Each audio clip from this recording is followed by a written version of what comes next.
పల్లెలో ప్రత్యేకంగా చేసుకుంటాం. తెలుగువారి ఇలవేలుపు ఇలువేలుపు ఇంటింటి వేలుపు ఆయన రాముడు అందరికీ దేవుడు. ఒక్కటే అండి, ఎన్ని రకాలు మీరు చూడండి. మనం చెప్పడానికి టైం చాలదు, చెప్పినవి ఎందుకు పనికిరావు, ఎందుకంటే అంత తక్కువ. కాబట్టి ఈ సీతాయాశ్చరితం మహతు అని కూడా ఓ పేరు పెట్టాడు.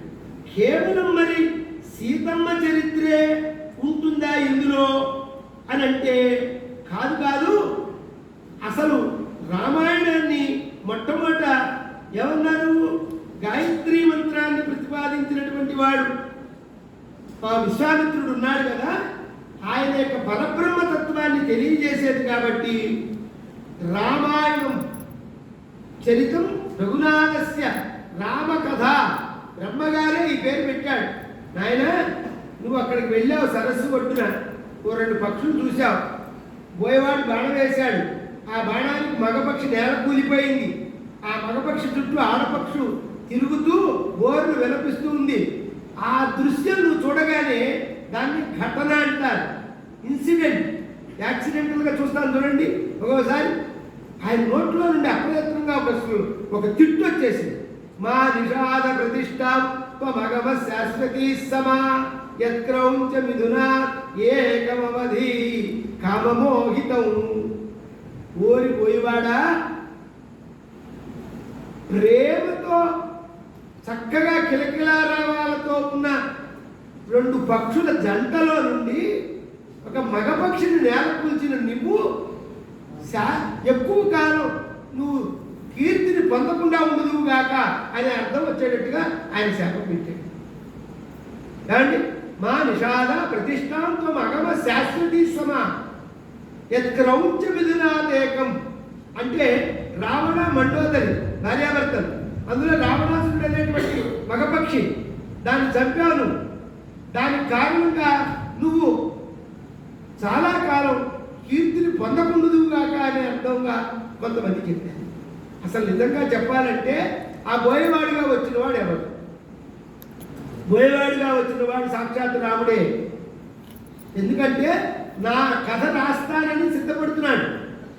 ఎవరు పడితే వాళ్ళు సినిమా తీస్తే రాజమౌళిని ఎందుకు చెప్పుకుంటున్నాం, మనం రాఘవేంద్రరావుని ఎందుకు చెప్పుకుంటున్నాం అంటే చేసే పని వీడు ఇంత పెద్ద కావ్యం రాయటానికి అరుడా కాడా ముందర చూడాలి కదా. కాబట్టి అసలు ఇతన్ని పరీక్ష చేద్దాం. రామాయణం అంటేనే కరుణ కదండి.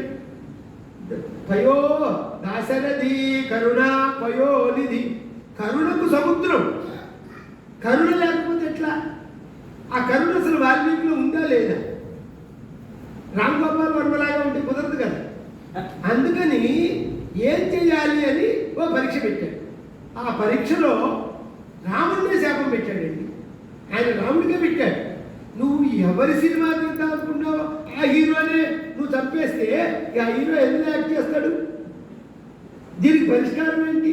పోనీ నీకు ఆయన శత్రువు కాదు, నువ్వు ఆయన గురించే మననం చేస్తూ చేస్తూ చేస్తూ నారదుడు వచ్చాడు, రామమంత్రమే ఉపదేశం చేశాడు అన్నారు కదా. అది రామాన్ని పలకడం కష్టమవుతుందని తిరగేసి పలకమన్నట్ట. మరా మరా మరా మరా మరా మరా అదొక కథ. మరి అంత అక్షర జపం చేసిన రామమంత్రాన్ని ఆ రాముని శాపం పెడితే అప్పుడు బ్రహ్మగారు వచ్చి, ఆయన నీ నాలుక మీద ఓ తిట్టులాంటి శ్లోకం వచ్చింది, అది తిట్టు కాదు, మా చందాదేవతే వాణి, నా అనుగ్రహంతోనే నీకు ఆ వాక్కు వచ్చింది.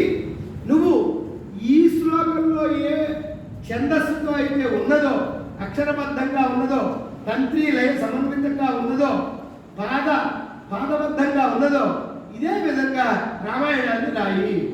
అప్పుడు నువ్వు ఏ రాముడిని అయితే శాపం పెట్టావో ఆ రాముడికి నువ్వు చేసిన దానికి పరిష్కారం, ఒక పరిష్కృతి దొరుకుతుంది అని చెప్పి ఆయన వెళ్ళిన తర్వాత ఆయన రామాయణం రాయడం మొదలు పెట్టాడన్నారు. కాబట్టి రామాయణం అన్న మాట కండి 24 అర్థాలు చెప్పారు. రామ అంటే పైకి రాముడు, కానీ లోపల ఆత్మ. సీత అంటే పైకి రాముడు, లోపల పరమాత్మ. సీత అంటే సీత కదా పైకి, కానీ ఆవిడ ఆత్మ కదా ఆవిడది. అలాగే రావణ వధ పైకి కనిపించిన దానిలో మనోవధ ఉన్నది. ఈ మూడు మాటలు పట్టుకోవాలి. అంటే ఆత్మ సీత, పరమాత్మ రాముడు, సీతారాములకు ఎడబాటు చేశాడు మనస్సు అనే రావణాసురుడు. ఈ మనస్సు ఎట్లాంటిది? సీతను ఎత్తుకుపోయాడు, అంటే ఆత్మను ఎత్తుకుపోయాడు. ఆత్మని మనస్సు బలవంతం పెట్టింది. నాకు లొంగి దిక్కుమాలిన మనస్సు ఎంత చెడ్డాలవండి. మన ఏమో మనుష్యాడం కారణం బంధమోక్షయం. నిన్ను బంధించాలన్న మనస్సే, నిన్ను విడిచిపెట్టాలన్న మనస్సే. అవునే కాదు? కాబట్టి మనోనిగ్రహం.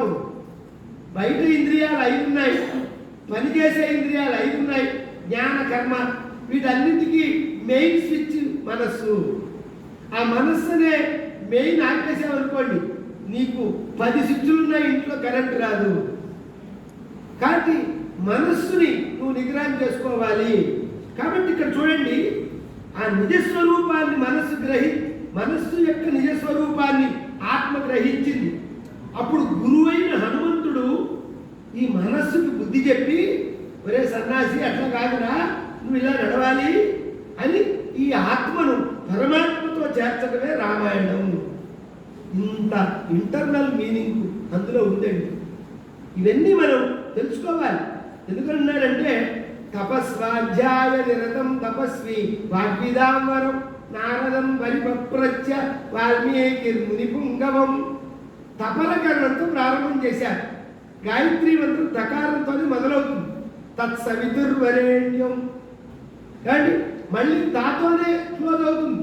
భర్గో దేవస్య ధీమహి ధియో యో న ప్రచోదయాత్.